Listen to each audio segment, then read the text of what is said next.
अयोध्या में 22 जनवरी को राम मंदिर में प्राण प्रतिष्ठा हो जाएगी। उसको लेकर के जयपुर में बहुत बड़ी तैयारी है। हमारे साथ मौजूद हैं सिविल लाइंस के विधायक गोपाल शर्मा जी। पिछली बार जब हमारी आपकी बातचीत हुई तो आपने कहा था 22 जनवरी को एक बड़ा कार्यक्रम होगा अल्बर्ट हॉल पे। क्या तैयारी सर? देखिए, 22 जनवरी को अल्बर्ट हॉल पर भी कार्यक्रम होगा। उसके अलावा पूरे जयपुर के अंदर जितनी बड़ी मात्रा में बड़ी संख्या में और बड़े स्तर पर कार्यक्रम हो रहे हैं, ऐसा कभी किसी दिवाली पर भी नहीं हुआ होगा। एक एक मंदिर में 11-11 हजार, 21-21 हजार दीपक जलाने की तैयारियां चल रही है। हर गली गली के अंदर ऐसा कोई मंदिर नहीं होगा, कोई घर नहीं होगा जहां पर उत्सव नहीं मनाया जा रहा हो। जगह जगह जुलूस निकाले जाएंगे, शोभा यात्रा निकाली जाएगी, बड़ी बड़ी एलईडी लगा करके उसमें राम मंदिर का जो लोकार्पण हो रहा होगा उसके दृश्य दिखाए जाएंगे।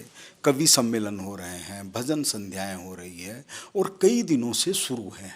अगर यह कहा जाए तो आश्चर्यजनक नहीं है कि भारत में सबसे ज़्यादा राममय अगर है तो जयपुर है।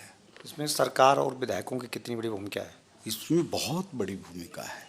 जैसे माननीय मुख्यमंत्री जी को मैंने एक पत्र लिखा था 7-8 दिन पहले। उसमें उनसे निवेदन किया था कि चूंकि सारा राजस्थान दिवाली मना रहा है तो उस दिन शराब की दुकानें नहीं खुलनी चाहिए, मीट की दुकानें नहीं खुलनी चाहिए, और अगर अवकाश रहे तो सब लोग प्राण प्रतिष्ठा देखेंगे और उत्सव में शामिल होंगे, तो व्यवधान नहीं आए। और शराब और मांस का विषय ये था कि शाम को कोई बदमज़गी नहीं हो। महिलाएं अगर मंगल गीत गा रही हैं और पता चले किसी को उसी समय मन में आ गई और वो शराब पी करके और कुछ उन्हीं को छीटाकशी कर दे, तो मुख्यमंत्री जी ने उस पत्र पर कार्रवाई करते हुए उस दिन ड्राई डे घोषित किया है। और अवकाश का जो विषय है वो एक व्यापक विषय है, उस पर भी विचार चल रहा है, कोई भी फैसला हो सकता है। ये बताइए, उत्तर प्रदेश की बसों में 22 जनवरी तक के लिए रामचरितमानस के धुन बज रहे हैं, छुट्टी अवकाश घोषित हो गई है। उत्तर प्रदेश में जो माहौल है वो यहाँ भी दिख रहा है। आप लोग उस तरह से तैयारी कर रहे हैं। कल से विधानसभा का सत्र भी शुरू हो जाएगा, तो क्या बसों में इस तरह की चीज़ें, कोई नया प्रयोग आप लोग भी यहाँ कर रहे हैं? हाँ, और नया प्रयोग करने की सोचेंगे, क्योंकि राम मंदिर में के निर्माण में राजस्थान की भूमिका उत्तर प्रदेश से कम नहीं है। भगवान राम की जन्मभूमि का स्थल तो बदल नहीं सकता, वो तो वहीं रहने वाला है। लेकिन सबसे ज़्यादा कार सेवकों का बलिदान अगर किसी प्रदेश से हुआ है तो वह राजस्थान से हुआ है। राम जन्मभूमि मुक्ति आंदोलन में सबसे ज़्यादा धन संग्रह और रामशिला पूजन अगर हुआ तो वो राजस्थान से हुआ। अभी जो वर्तमान राम मंदिर का निर्माण हो रहा है उसमें देश में सबसे ज़्यादा धन संग्रह हुआ वो राजस्थान से हुआ। यहाँ तक कि जब 1992 के बाद 5 राज्यों के चुनाव हुए तो उसमें केवल राजस्थान में सरकार बनी। तो राजस्थान के पत्थरों से, प्रस्तरों से, डिज़ाइन को आधार बना करके ही राम मंदिर का निर्माण हो रहा है। तो वहाँ वज़न के हिसाब से भी देखेंगे तो सबसे ज़्यादा वज़न राजस्थान का दिखाई देगा। सिविल लाइन्स से कितने लोगों का टिकट कट गया जाने के लिए रेलवे से? देखिए, मुझे तो चूँकि मैंने पूरे राम जन्मभूमि आंदोलन को कवर किया है तो न्योता मिला है 22 तारीख को वहाँ रहने। जा रहे हैं आप? हाँ, मैं जा रहा हूँ। 21 तारीख को बड़ी संख्या में सिविल लाइंस क्षेत्र के कार्यकर्ता मुझे वहाँ के लिए प्रस्थान करवाएंगे और 22 तारीख को प्रभु राम के दर्शन करूँगा।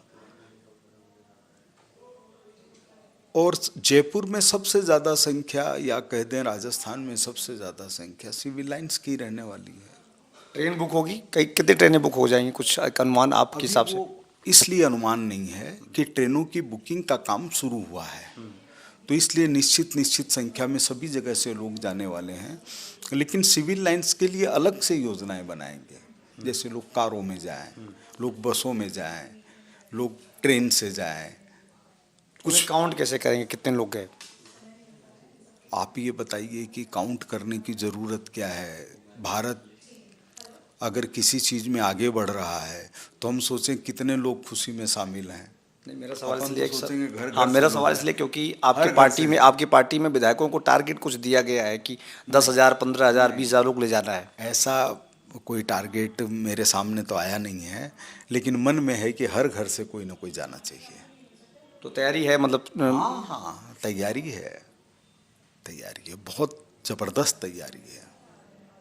मतलब ऐसा कभी दिन देखने में नहीं आया, इतनी तैयारी है। एक आखिरी सवाल करूंगा कि राम मंदिर को लेकर जो चीज़ें चल रही हैं, आपने सारी बातें बताई।